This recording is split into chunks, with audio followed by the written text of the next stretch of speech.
شاہین جب بھی اڑتا ہے تو تاریخ لکھی جاتی ہے، اور جب پاکستان کا شاہین دشمن پر جھپٹتا ہے تو سچ دشمن کے منہ سے چیخ چیخ کر نکلتا ہے۔ 7 مئی کی جنگ نے بھارت کے صرف جیٹس نہیں گرائے بلکہ اس کے جھوٹ، اس کے میڈیا اور اس کی لیڈرشپ کا نقاب اتار دیا ہے۔ اب جب سب کچھ ریکارڈز پر آ چکا ہے تو ایک نیا دھماکہ ہوا ہے، اور یہ دھماکہ میزائل کا نہیں بلکہ کنفیشن کا ہے۔ انڈین نیوی کا ایک decorated officer captain Shiv Kumar, جو انڈونیشیا میں انٹرنیشنل ڈیفنس پینل پر بیٹھے ہوئے وہ سچ بول گیا جس کے بعد مودی سرکار کا نیریٹو بکھرتا نظر آ رہا ہے۔ اس نے کہا پاکستان کہہ رہا کہ انہوں نے 7 جیٹس گرائے، میں یہ نہیں کہہ رہا کہ 7 ہی گرائے، لیکن ہاں ہمارے کچھ جیٹس ضرور گرے ہیں۔ لہو سے لکھی ہوئی جنگ ختم ہوئی اور اب اصل فیصلہ زبانوں سے ہو رہا ہے۔ دشمن خود مان رہا ہے کہ وہ جنگ ہار گیا ہے، لیکن اصلی شوق تو اس کے اگلے جملے میں تھا۔ اس نے کہا یہ ہماری لیڈرشپ کا فالٹ ہے، انہوں نے ہمیں منع کیا تھا کہ پاکستان کے ایئر ڈیفنس سسٹمز کو اور ملٹری بیسز کو ٹارگٹ نہیں کرنا، اور یہ وہ کمانڈ تھی جس نے انڈیا کے پائلٹس کو مروا دیا اور جیٹس کو تباہ کروا دیا۔ کیپٹن شیو کمار کا یہ کنفیشن انڈونیشیا میں صرف ایک جذباتی ڈائیلاگ نہیں تھا، یہ ایک سوچی سمجھی اسٹریٹجی تھی تاکہ جیٹس کو بلیم سے بچایا جائے اور سب کچھ مودی سرکار کے اوپر ڈال دیا جائے۔ لیکن سب سے خطرناک اشارہ تو یہ تھا کہ فرانس کا انفلوئنس اب صرف جیٹس تک نہیں رہا بلکہ وہ انڈین ملٹری میں ڈیپ روٹس تک گھس چکا ہے۔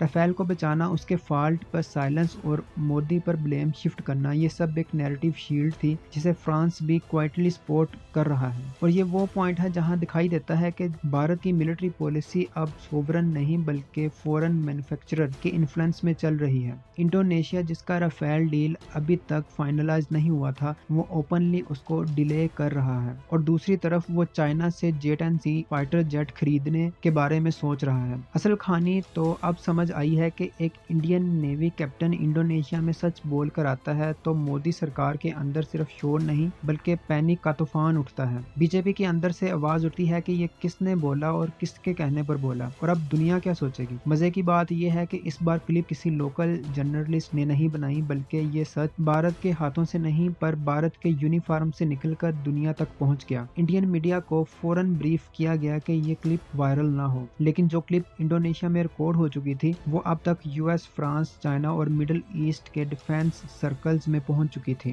یہ وہ وقت تھا جہاں نیریٹو کنٹرول نہیں نیریٹو ایکسپوز ہو گیا۔ مودی کا ایک ہی رسپانس تھا کہ کسی طرح ڈیمیج کنٹرول کیا جائے، لیکن اصلی دھماکہ تو اس وقت ہوا جب راہل گاندھی نے پارلیمنٹ کے اندر مودی کے اوپر بوم گرا دیا۔ راہل گاندھی نے کہا ہم پہلے دن سے کہہ رہے تھے کہ رافیل کے نام پر دھوکہ ہوا ہے، اور 7 مئی کے فیلئر نے سب کچھ سامنے لا کر رکھ دیا ہے۔ اس نے ڈائریکٹ ڈیمانڈ کی کہ انکوائری ہو کہ کس نے آرڈر دیا کہ پاکستان کے ایئر بیسز کو سٹرائک نہ کرو، اور اس میں مزے کی بات یہ ہے کہ میڈیا پر تو بلیک آؤٹ تھا لیکن کانگریس نے وہ کلپ لیک کر دیا، اور اس کا رزلٹ یہ نکلا کہ مودی پر ہر طرف سے پریشر آنے لگا، ایک طرف گلوبل امبیرسمنٹ اور دوسری طرف ڈومیسٹک پولیٹیکل اٹیک۔ مودی اس وقت ایمرجنسی میٹنگز کر رہا ہے کہ اس آفیسر کو کیسے سائلنٹ کریں، میڈیا کو کیسے ہینڈل کریں اور نیریٹو کو کیسے کنٹرول کریں۔ بی جے پی اسپوک پرسنز کو بریف کیا گیا، کہو کہ پاکستان پروپیگنڈا کر رہا ہے اور ہمارے آفیسر کو مس کوٹ کیا گیا ہے۔ لیکن اصل مسئلہ یہ نہیں کہ آفیسر نے کیا بولا، اصل مسئلہ یہ ہے کہ بھارت کے اندر سے سچ باہر کیسے نکل گیا۔ جب ملٹری کی زبان پولیٹیکل ڈیسیژن ایکسپوز کرے تو آپ سمجھ لیں کہ اندر خاموش تباہی شروع ہو چکی ہے، اور یہ تباہی صرف بیٹل فیلڈ تک نہیں رکے گی، یہ بی جے پی کی کرسی تک جا سکتی ہے۔ اور اب آپ اس بات کو سمجھ لیں کہ جنگ صرف گولیوں سے نہیں لڑی جاتی، اصل جنگ وہ ہوتی ہے جو ہر طرف سے آپ کو گھیر لے اور آپ کو سمجھ بھی نہ آئے آپ اس کے اندر گھس چکے ہیں۔ 7 مئی کے بعد بھارت نے چھپ کر ایک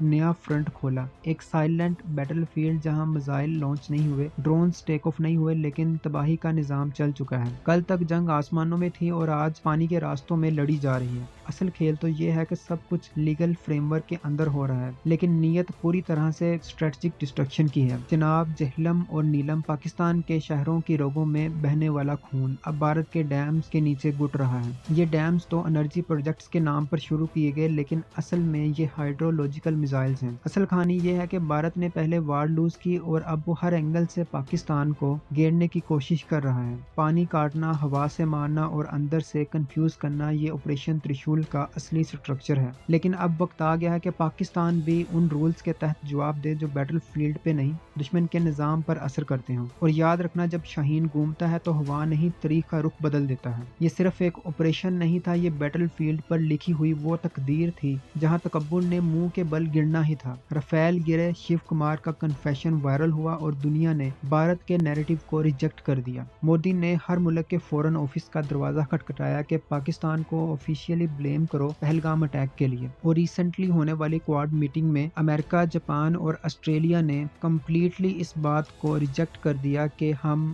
پاکستان کا نام کسی صورت نہیں لیں گے۔ یعنی بھارت کو ہر طرف سے ناکامی کا سامنا کرنا پڑ رہا ہے، اور دوسری طرف چائنا، پاکستان اور بنگلہ دیش ایک نیا ریجنل بلاک بنانے جا رہے ہیں۔ نام ابھی تک اناؤنس نہیں ہوا، لیکن ایجنڈا کلیئر ہے۔ چائنا میں میٹنگ ہوئی اور اندر ہی اندر چائنا نے ایک نیا الائنس پلان کیا ہے جس میں سری لنکا اور مالدیوز بھی شامل کیے جا سکتے ہیں، اور اس پلاننگ کے اندر صرف ٹریڈ اور کوآپریشن نہیں، اسٹریٹجک آئسولیشن بھی شامل ہے۔ دنیا کے ڈپلومیسی رومز میں اب پاکستان کوائٹلی انٹر کر رہا ہے، جبکہ بھارت اپنے پروپیگنڈا کلپوں کو چھپاتا پھر رہا ہے۔ یہ اب اصل بات سمجھ لیجئے کہ پاکستان نے صرف جیٹس نہیں گرائے بلکہ نیریٹو، کریڈیبلٹی اور اسٹریٹجک فیوچر بھی گرایا ہے۔ اور جب نیریٹو گر جائیں تو میزائل کی ضرورت نہیں رہتی، اور دنیا گواہ ہے جہاں تکبر بولتا ہے وہاں نظام عدل کا جواب ضرور آتا ہے۔ اور یہ جواب اس دفعہ بھی آیا، لیکن زیادہ شدت، زیادہ سوچ اور زیادہ تعمیر کے ساتھ۔